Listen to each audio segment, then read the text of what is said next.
जंगली शेरों ने मिलकर एक गधे का शिकार किया, लेकिन उनमें से एक शेर ने कहा, इसे मारो मत, मेरे पास इसको लेकर एक बेहतरीन योजना है। उस योजना के तहत शेरों ने गधे को अपने साथ रखा, उसकी देखभाल करके उसका विश्वास जीत लिया। फिर एक दिन उसे वापस गधों के समाज में भेज दिया, पर इस बार वो गधा एक गधे की तरह नहीं, बल्कि वो एक शेर के समान गधों का राजा बनकर वापस आया था, जिसके पीछे सभी शेरों का साथ था। इसलिए बाकी सारे गधे इससे डरने लगे और उसके खिलाफ बोलने से कतराने लगे। अब शेर जब जब उस गधों के झुंड को देखने आते, ये गधा अपने ही समुदाय के गधे को शेरों को खाने के लिए दे देता। ये गधा गधों के बीच तो एक शेर जितना ताकतवर बन गया था, लेकिन शेरों के बीच वो अब भी एक गधा ही था।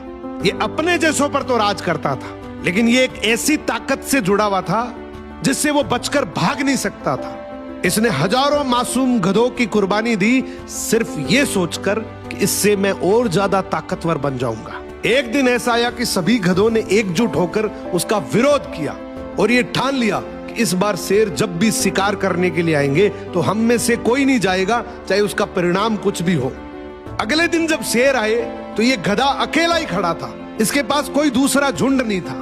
तो गधे ने शेरों से विनम्रता से कहा कि देखो साहब, मेरा खौफ अब खत्म हो गया, मेरी कोई बात नहीं मान रहा अब। तो शेरों ने डिसाइड किया कि चलो अब तू किसी काम का नहीं है तो तू ही साथ चल ले, आज का हमारा भोजन तू ही बनेगा।